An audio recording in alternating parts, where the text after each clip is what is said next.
71 সালে যারা এতগুলো হত্যাকাণ্ড নারী দর্শনের সাথে জড়িত ছিল, এরা হঠাৎ করে 2020 সালে 2010 সালে এসে এত ফেরেশতা এত ভালো হয়ে গেল। আর 71 সালে যারা এত ভালো মানুষ ছিল তারা এসে 2020 সালে এসে জাহাঙ্গীরনগর বিশ্ববিদ্যালয়ের দর্শনে সেঞ্চুরি করে। এরপরে হচ্ছে তারা অসংখ্য নারীগঠিত বিষয়টাকে তাদের পাওয়া যায়, তারা এই দেশ থেকে সম্পদগুলোকে লুট করে সব বাইরে পাচার করে দিচ্ছে। তাহলে এই চরিত্রের পরিবর্তনটা কিভাবে করলো? এখন তো আমার মাথার এখানে কাজ করছে না। আসলে 71 নিয়ে কি আজ 2025 সালে এসে আমরা কনক্রিট কোনো বয়ান দাঁড় করাতে পেরেছি? আপনি বলুন যে এই একটা বয়ানের উপর সবাই একমত আছে।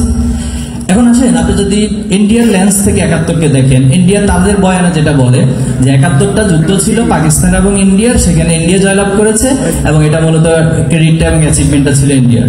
তাহলে আপনি এটাকে কোন দৃষ্টিকোণ থেকে ব্যাখ্যা করবেন? আবার পাকিস্তান যখন তাদেরকে প্রশ্ন করা হয় যে 71 সালে আসলে কি হয়েছিল, বলা হয়েছিল যে 71 আসলে আমরা ভাইদের ভিতরে একটু ঝগড়াঝাটি হয়েছিল, তো এর মধ্যে ইন্ডিয়া এসে হচ্ছে সেখানে মাঝখানে জেগে বসে আমাদের ভাইদের ভিতরে বিচ্ছেদ ঘটাইছে, আর এই বিচ্ছেদ ঘটানোর ক্ষেত্রে ইন্ডিয়া এবং আমাদের ভাইদের মধ্য থেকে কিছু মুনাফিক দায়ী ছিল। এটা হলো পাকিস্তানের বয়ান। এখন আসে আওয়ামী লীগের বয়ান কি? আওয়ামী লীগের বয়ান হলো এই যুদ্ধে যা ঘটছে সব একমাত্র কৃতিত্ব হলো মরহুম শেখ মুজিবুর রহমান। আর বাংলাদেশে কিওস যদি বলা হয় জিয়াউর রহমান, বলা হয় যে সে তো যুদ্ধ করছে, তবে সে আসলে পাকিস্তানের এজেন্ট হিসেবে যুদ্ধ করছে। কি আওয়ামী লীগকে বয়ান বলে না? তো তাহলে আপনি এটাকে কোন দৃষ্টিকোণ থেকে ব্যাখ্যা করবেন? আপনি সেক্টর কমান্ডারদেরকে অস্বীকার করেছেন আওয়ামী লীগের বয়ানে, তার মানে যা ঘটেছে সব হচ্ছে একমাত্র কৃতিত্ব আওয়ামী লীগের। এখন আসেন বিএনপিকে যদি কোশ্চেন করা যায় 71-এ কি ঘটছিল, সে বলেছে 71-এ জিয়াউর রহমান যদি স্বাধীনতার ঘোষণা না দিত তাহলে বাংলাদেশে আদৌ কোনোদিন স্বাধীন হতো না। এটাকে আপনি কোন দৃষ্টিকোণ থেকে ব্যাখ্যা করবেন? এরপরে আপনি ইসলামিক যে দলগুলো ছিল তাদেরকে কোশ্চেন করেন, এসব মুসলিম লীগ ছিল, নেজাম ইসলাম পার্টি ছিল, জামাত ইসলাম ছিল। তাদের বয়ান হলো যে এখানে আমরা দেখেছি যে টোটালি ইন্ডিয়ার একটা প্ল্যান ওয়াইজ বাংলাদেশ অর্থাৎ পাকিস্তানকে আলাদা করা হচ্ছে। এখন যে ইন্ডিয়ার সাথে দীর্ঘদিন লড়াই সংগ্রামের কারণেই তো ইন্ডিয়া এবং পাকিস্তান তৈরি হতে হয়েছে। আবার সেই ইন্ডিয়ার সহযোগিতা নিয়ে ইন্ডিয়ার প্যাটের মধ্যে একটা রাষ্ট্র, সেটা যদি স্বাধীন হয় তাহলে তো আমরা আসলে কোনোদিন মানে আমাদের প্রকৃত যে স্বাধীনতা সেটা তো আমরা ভোগ করতে পারবো না। তো সেই ফলাফলটাই তো আমরা 2024 সালে এসেছি। যিনি 71-কে তার নিজের একান্ত সম্পত্তি বলে উপস্থাপন করেছেন, ওনাকে এখন কোথায় পালিয়ে যেতে হয়েছে? কোথায় আছেন এখন জানেন আপনারা? অনেকে বলে তিনি গোপালগঞ্জের আন্ডারগ্রাউন্ডে আছেন, মানে অনেকে বলে, আমার কথা না। জামাত কি বলে? জামাতকে কোশ্চেন করেন আপনি। জামাতের আমিরের সাথে দেখা করেন। জামাতের কেন্দ্রীয় কার্যালয়ের ঠিকানা হচ্ছে মগবাজার, এটা ওয়ারলেস গেট। আমার কাছে ঠিকানাটা নিয়ে যাবেন, গিয়ে সেখানে প্রয়োজনে অ্যাপয়েন্টমেন্টের জন্য আমি সহযোগিতা করতে পারি, অ্যাপয়েন্টমেন্ট নিয়ে যাবো। আপনি ক্যামেরা নিয়ে যাবেন এবং সেখানে রেকর্ড করে নিয়ে আসবেন জামাত কি বক্তব্য দেয়। আমি তো আপনাকে বললাম এই যে 5টা-6টা বয়ান, এখন আপনি কোনটাকে রিসিভ করবেন?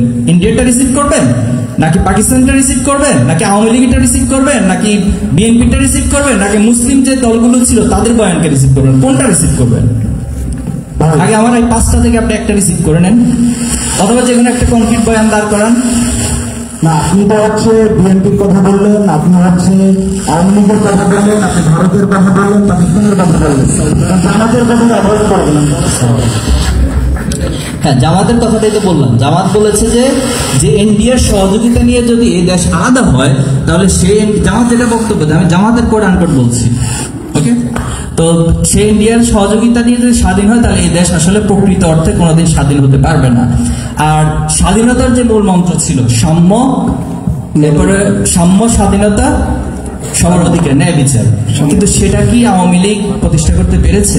আপনি দেখেন 74 সালে এসে কি ঘটলো। 74 সালে এসে দুর্ভিক্ষ হলো, তার আগে তিনি 73 একটা বিতর্কিত নির্বাচন করলেন, 75-এ এসে মাশাআল্লাহ তিনি একটা বাকশাল কায়েম করে দিয়ে গেলেন। তো বাকশাল কায়েমই যদি হয় তাহলে আপনি 71-এ এই যে স্বাধীনতা, সবার মত প্রকাশের বিষয়, সবাইকে তার অধিকারের বিষয়, সেটাকে আপনি কিভাবে ডিপেন্ড করবেন? বাকশালকে আর 71-কে যদি আপনি কম্পারিজন করেন সেখানে আপনি কি বয়ান দান করবেন? জি, বাকশালকে আর 71-কে যদি কম্পারিজন করেন তাহলে সেখানে আপনার কাছে কি বয়ান বা কি ব্যাখ্যা? আপনি যা বলেছেন আমি বুঝতে পেরেছি। আমিও যদি একটা ব্যাখ্যা করি, সেটা হচ্ছে আমাদের শেখ মুজিব উনি পাকিস্তানের প্রধানমন্ত্রী হওয়ার জন্য 71-এ 7 মার্চের যে বক্তব্যটা দিয়েছিল, সে অগ্নিঝরা বক্তব্যের মাধ্যমে তিনি সেটা ক্লেইম করেছে। আমরা এটা এখনো বিশ্বাস করি। ওনার যে লোভাতুর দৃষ্টিভঙ্গি ছিল, সেই দৃষ্টিভঙ্গি থেকে উনি লক্ষাধিক মানুষের সামনে থেকে সেই বয়ান দিয়েছিল। পরবর্তীতে উনি সেফ এক্সিট নিয়ে তাজউদ্দিন আহমেদের আপত্তি থাকা সত্ত্বেও তিনি পাকিস্তানে গিয়েছেন আলাপ করার জন্য, পরামর্শ করার জন্য, নেগোসিয়েশনের জন্য। আমাদের যে প্রশ্ন সেটা হচ্ছে, যদিও এখানে বিতর্ক আছে, তারপরও আপনি বিভিন্ন প্রেক্ষাপট থেকে বিএনপির কথা বললেন, আওয়ামী লীগের কথা বললেন, ভারতের কথা বললেন, পাকিস্তানের কথা বললেন, কিন্তু জামাতের কথাটা আপনি যেহেতু সবার কথাটা স্পেসিফিকলি বললেন, জামাতের কথা তো বলছেন না কেন? জামাতের কথা বললাম তো ভাই, আমি তো বললাম যে মুসলিম লীগ, নেজাম ইসলামী পার্টি, জামাত ইসলামী সবার স্ট্যান্ড একই ছিল, সেম ছিল। ইসলামিক দলগুলোর সবার স্ট্যান্ড একই ছিল, সেম কনসার্নটা ছিল। আমি তো সেটা বলেছি ভাই। ঠিক আছে, এখন কোশ্চেন হলো যে জামাত ইসলামীকে যুদ্ধ অপরাধের বিচারের নামে যেটা করেছে, সেটা নিয়ে আপনি কতটুকু তথ্য উপাত্ত রেখেছেন? স্কাইপি কেলেঙ্কারি সম্পর্কে আপনি জানেন? আমাদের কোশ্চেন হচ্ছে 71-এ কি ঘটছে, তখন তো আমি দুনিয়াতে ছিলাম না, আলমে আরোহতে ছিলাম। আলমারে থেকে তো আর জানতে পারি না যে এখানে কি করতেছে, বাট আমি শুনেছি আমার জন্মগ্রহণ করার পর অথবা আমার বুঝ জ্ঞান হওয়ার পর, যখন ইতিহাস পড়তে শিখেছি, তখন আমি এই বয়ানগুলো আমার কাছে এসেছে। এখন কোশ্চেন হলো আমি কোনটা রিসিভ করব। এখন রিসিভ করার ক্ষেত্রে আমার সামনে আপনি আছেন, উনি আছে, উনি আছে, উনি আছে। 71 সালে যারা এতগুলো হত্যাকাণ্ড, নারী দর্শনের সাথে জড়িত ছিল, এরা হঠাৎ করে 2020 সালে 2010 সালে এসে এত ফেরেস্তা, এত ভালো হয়ে গেল। আর 71 সালে যারা এত ভালো মানুষ ছিল, তারা এসে 2020 সালে এসে জাহাঙ্গীরনগর বিশ্ববিদ্যালয়ের দর্শনে সেঞ্চুরি করে। এরপরে হচ্ছে তারা অসংখ্য নারীগঠিত বিষয় থেকে তাদের পাওয়া যায়, তারা এই দেশ থেকে সম্পদগুলোকে লুট করে সব বাইরে পাচার করে দিচ্ছে। তাহলে এই চরিত্রের পরিবর্তনটা কিভাবে করলো? এখন তো আমার মাথা এখানে কাজ করছে না। 71-এ এত ভালো মানুষগুলো 2020 সালে এসে এত খারাপ হয়ে গেল, আর 71-এ তাদের বয়ানে এত খারাপ মানুষগুলো 2010 সালে এসে এত ভালো হয়ে গেল। এটার ব্যাখ্যা কি? আমি জানি এটার ব্যাখ্যা কি। আসুন, আমরা 71-এ যারা প্রকৃতপক্ষে দেশপ্রেমিক ছিল তাদেরকে মনে প্রাণে ভালোবাসি, যারা প্রকৃতপক্ষে দেশের জন্য রক্ত দিয়েছিল তাদেরকে ভালোবাসি। কিন্তু কোন ধান্দাবাজ যারা 71-কে ইস্যু করে গত এতটি বছর এই বাংলাদেশকে লুটে পুটে খেয়েছে, এই বাংলাদেশের হাজারো সম্ভাবনাগুলোকে নষ্ট করেছে, এই বাংলাদেশে অসংখ্য হত্যাকাণ্ড ঘটিয়েছে, সে বিডিআর বিদ্রোহ থেকে শুরু করে, শাপলা চত্বর থেকে শুরু করে, এদেশের মানুষকে মানুষ মনে করেনি।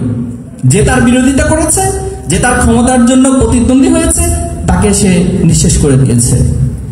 এই মানুষগুলোর এই রাজনীতি বাংলাদেশে আর কখনো হবে না, এবং সেটাকে আমরা ফ্যাসিজম হিসেবে আখ্যায়িত করেছি, তাদেরকে ফ্যাসিস্ট হিসেবে আখ্যায়িত করেছি, এবং 24-এর পরবর্তী যে প্রজন্ম, তারা এই ধরনের ফ্যাসিজমকে, ফ্যাসিস্টকে আর কোনোদিন স্থান দেবে না।